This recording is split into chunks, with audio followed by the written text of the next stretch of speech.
Hello guys, how are you? I'm Hardeep Singh. Welcome back to your own YouTube channel.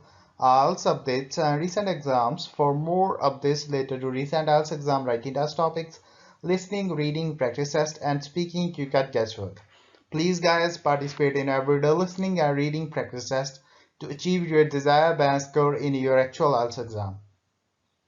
Please hit the like and subscribe button. Press the bell icon for the upcoming notifications. Don't forget like, subscribe and share my YouTube channel and my Facebook page, IELTS updates and recent exams. Part 1. You'll hear a conversation between Alan and Gianna, the office counsellor of a company. First, you have some time to read questions 1 to 6.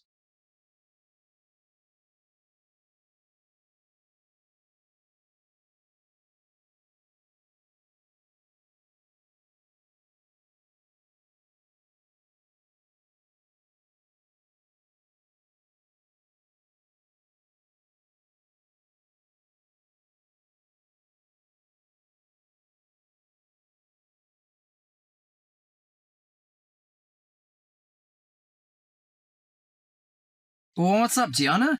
You look like you're in bad shape. Yes, maybe I'll get sick leave from the boss and finally catch up on some sleep. I've barely eaten and slept in days.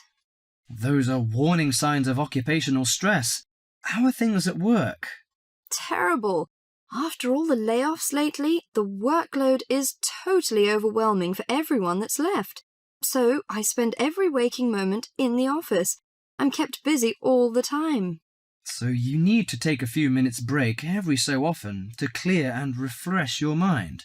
But my boss will complain I'm not hard working.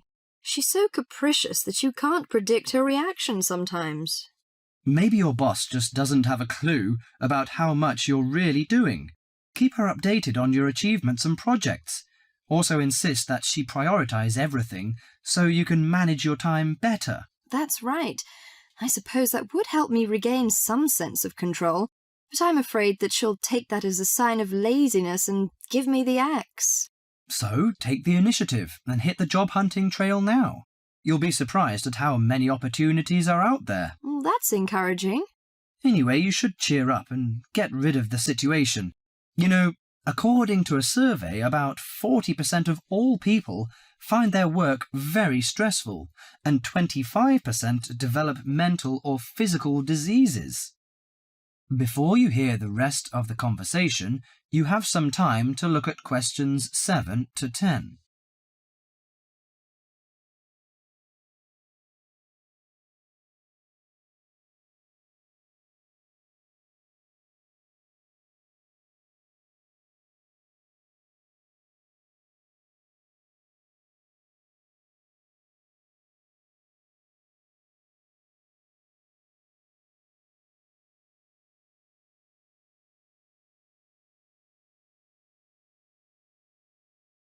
So serious? I didn't know that. How do the problems start? You know, they start when conflicts at work induces stress.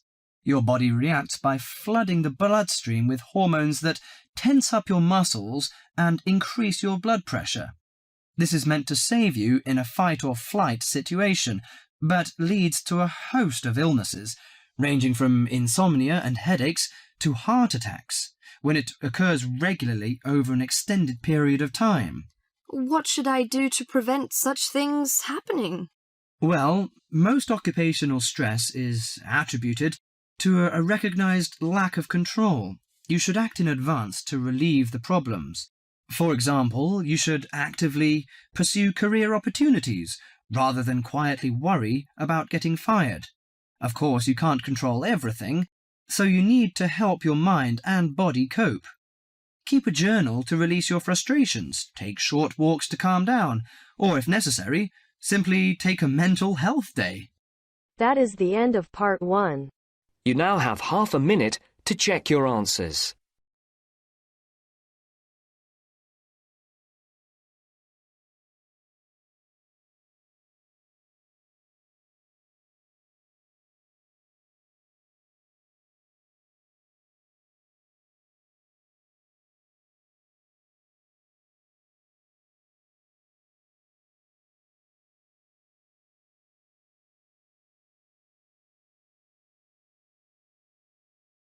Now turns to part 2.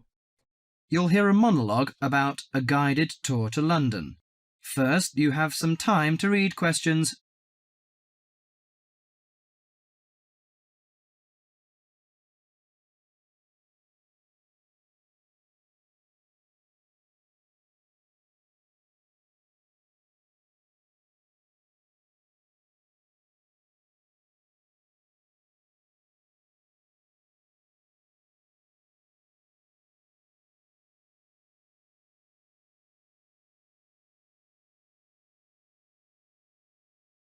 Hello, can I just have your attention for a minute?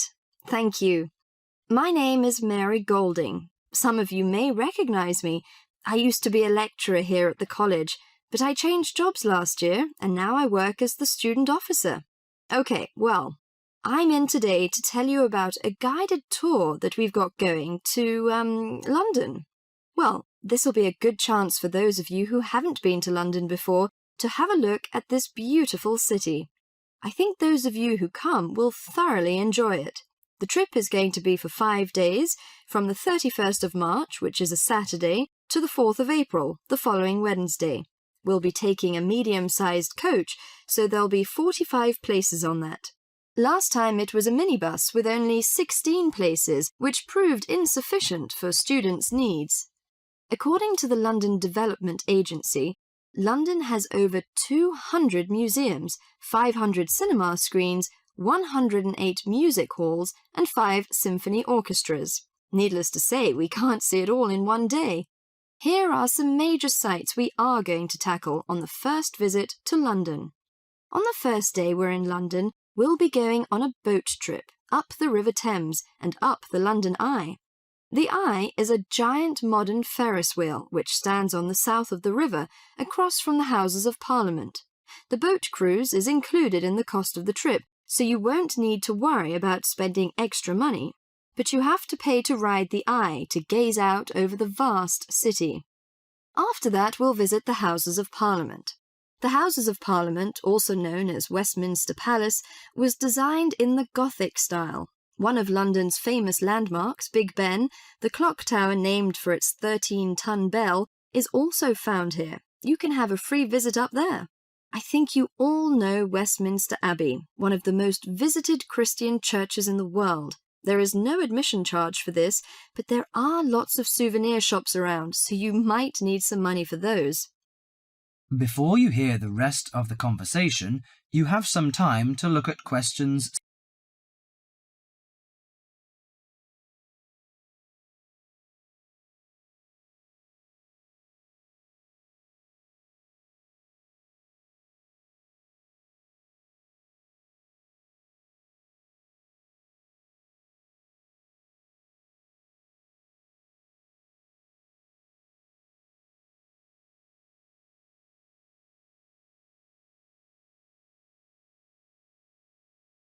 On the second day, we'll be going to the British Museum. The oldest museum in the world is also the most visited site in London. You have to pay to get in there, but it's not expensive. The museum's newly constructed £100 million Great Court, a 2-acre square enclosed by a glass roof, is the largest covered public square in Europe. It is called the Great Court. On the third day, you'll be free to do whatever you like. Personally, I recommend the Natural History Museum. It has over 68 million specimens. Fun exhibits include the Blue Whale exhibit, Rainforest Gallery, Earthquake Experience, and dinosaur displays. The Globe Theatre is a place worthy of visiting. The original Globe Theatre, where actors performed William Shakespeare's plays, burned down in 1613. The newly reconstructed Globe, however, copies original drawings of the 16th century's building's details and uses many of the same techniques and materials. Theatregoers can see performances of Shakespeare's plays, such as Romeo and Juliet and Much Ado About Nothing. If you'd like, can you sign up on this form on the student notice board by Friday? It'll be first come, first served.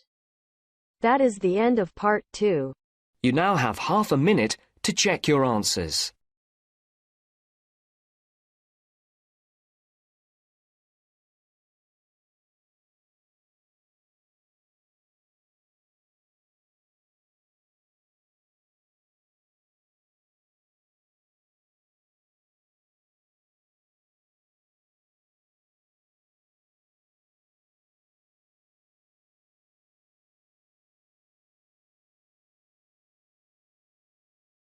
Now turns to part 3.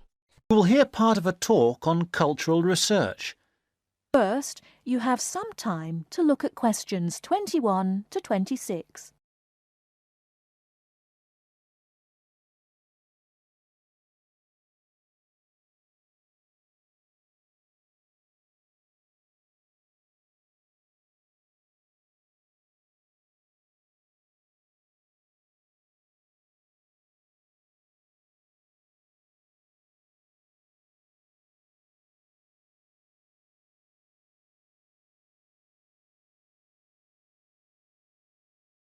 Having referred briefly to the general definition of culture, I want to move on to an example of cultural research in action, a real example of what researchers into culture are doing. This is a study done in 2004 into the global teenager hypothesis. Now, the global teenager hypothesis states that the values and attitudes of teenagers all over the world have become very similar, that teenagers are part of a global culture, rather than a national or a regional one. This study investigated the subject of materialism in 3 different cultures. It asked if teenagers' attitudes to materialism were similar or different in those 3 different cultures. I'd like to go through the main points of this study because I think it demonstrates the interest and usefulness of this kind of research.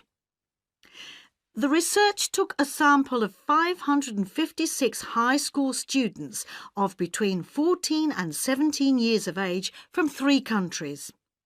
The 3 countries, being also 3 differing cultures, were China, Japan, and the USA. The high schools were in medium-sized cities, and the students came from middle-class areas.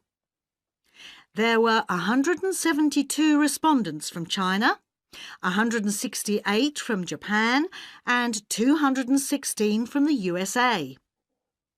The students were asked to reply to a questionnaire or survey, which consisted of 7 statements. They were asked to say if they agreed or disagreed with the statements. The questionnaire was filled in during the students' regular class time. I'll give you some examples of the statements in the questionnaire. And, by the way, if you want to look into this in further detail, I've got the reference here. Let me see. Oh yes, it's the International Journal of Consumer Studies, Volume 28, Number 4, of September 2004. The first statement was, "It is really true that money can make you happy." Respondents were asked, as they were asked about all the statements, to give their answer on a scale of 1 to 7. 1 on the scale indicated, "I strongly disagree." 4 on the scale was neutral.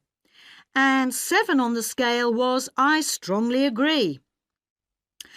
The second statement was, "My dream in life is to be able to own expensive things." And the 5th was, "Having the right possessions is the most important thing in life." Let's look at some of the results. Before you hear the rest of the talk, you have some time to look at questions 27 to 30.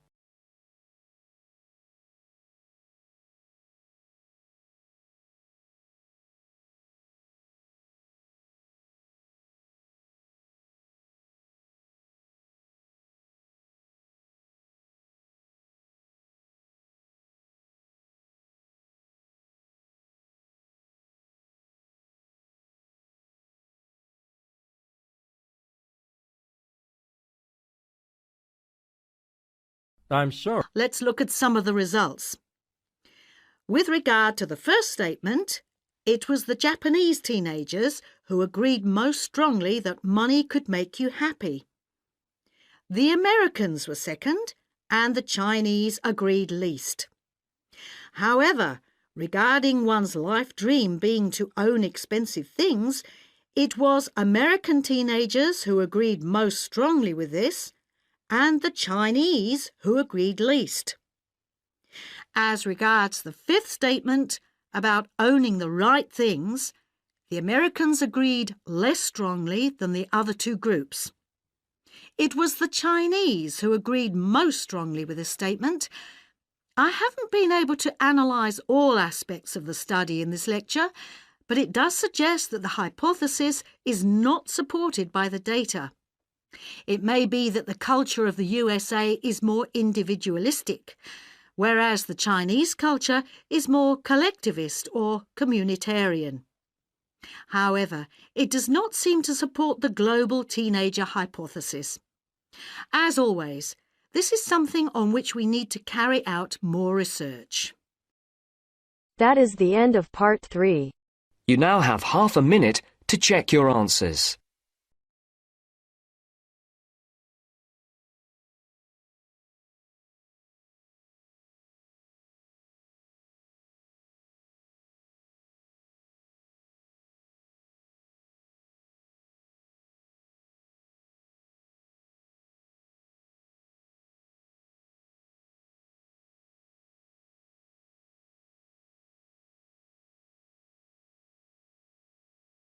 Now turns to part 4. You'll hear a lecturer talking about the International English Language Teaching System, IELTS. First, you have some time to look at questions 31 to 40.